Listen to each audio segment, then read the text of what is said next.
Have you ever struggled to find the SharePoint sites you own? Or maybe tired of jumping between multiple SharePoint sites to create pages, news posts, or document libraries? Well, those days are over. Microsoft has just released a massive upgrade to the SharePoint homepage where you can actually do everything from a single place. Let me show you how it works. Now I'm currently logged on to the SharePoint's homepage.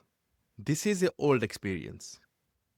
If you look at the bottom, there is actually a toggle button which says New SharePoint, which is currently switched off.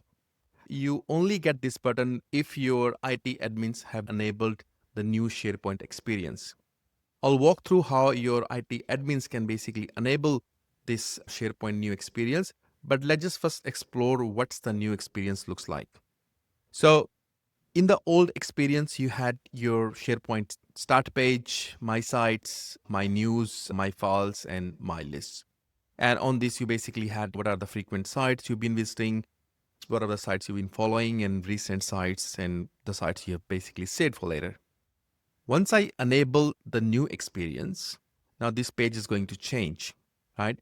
On the left-hand side menu, you will see that there is a Discover page, Publish page, Build, and OneDrive. Now for OneDrive, you don't have to just click on these ellipses and find OneDrive. You can simply, from the SharePoint start page, you can just click on OneDrive and then you have your OneDrive opened. But if you go to Discover, the Discover is pretty much like an old SharePoint homepage. It basically gives you what are the recent sites that you've been visiting, and it gives you what are the updates from your coworkers, some of the recent items that you have worked on. And on the left-hand side, you'll find some information. You can basically filter down to sites, news, people, these are your favorites, some recent items, and your recent sites and favorite sites.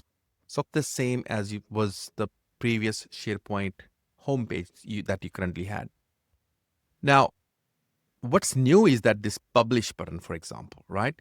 Now with this publish button, you can actually create pages and news posts right from this homepage, right? You don't have to go to a specific SharePoint site and create a page in that site. You can basically click on create page and simply select the templates, or if you have your own saved templates, you can use those templates, or you can use one of the templates provided by Microsoft. So let's just say I select a template and it'll just ask me whether I want to use this template. And then it will ask me, where do I want to create this page? So you can basically search for a specific site. So if I want to publish it on an IT site, I can just search for it. That's my site and I can confirm and it will go and create a page. You can do the same for the news posts as well. If you click on news posts and then you can basically do the same for the news posts, you can create the news post direct from this homepage. Under the build, if I click on build, and this is I would say a pretty good page to start with, because what used to happen in the past is if you have created few sites, document libraries, for example, and you are a owner of those sites and or you created those sites, it was pretty hard to basically find which sites do you basically own, right? But with this feature, this section specifically, which is owned by you, if you click on sites, it basically gives you a list of all the sites that you currently own or have been created by you. So basically you are a site owner of these sites, right? Similarly, you can click on document libraries, and these are all the document libraries that I have created or I basically have owner access on these ones. There is a section to create site, list, document library, and agents. So if you want to create a new site, you can use this function. If you want to create a list, or if you want to create a document library, I can simply create a document library right from this page. And I can then basically say where to create this document library. So for example, if I go back and I say blank library, you just provide your document library name, and it will give you an option where do you want to save this document library to. So you don't have to go to a specific site to create a document library. You can do it right from this page. If I click exit on that, and down at the bottom, there are some learn to build. So these are some of the articles which basically goes to support.microsoft.com, or YouTube articles. Basically helps you learn about SharePoint, some tips and tricks, and how you can actually use SharePoint in your day-to-day life in your organization. So that's a pretty good, decent SharePoint experience that Microsoft has rolled out.